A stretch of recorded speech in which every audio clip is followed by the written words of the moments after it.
हस्सान बहुत शर्मीला था और स्कूल में बच्चे इसे तंग करते थे। इसका दिल स्कूल जाने को नहीं करता था। फिर एक दिन दादा जान हस्सान के लिए एक छोटी सी सफ़ेद बली लाए। हस्सान ने इसका नाम मनी रखा। मनी और हस्सान जल्द ही बहुत अच्छे दोस्त बन गए। मनी हस्सान के दिल की बात समझती थी। जब हस्सान उदास होता, मनी उसके पास आ जाती। इसकी दोस्ती ने हस्सान को हौसला दिया। गांव में पालतू जानवरों का शो था। हस्सान डर रहा था, मगर मनी के साथ वो स्टेज पर गया। मनी ने सबको हैरान कर दिया, मगर सबसे बड़ा कमाल ये था कि हस्सान पहली बार सबके सामने मुस्कुराया। इस दिन के बाद हस्सान का एतमाद बढ़ गया। वो स्कूल में बोलने लगा।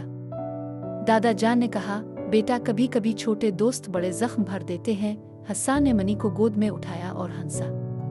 मनी सिर्फ बली नहीं, इसकी सबसे अच्छी दोस्त थी।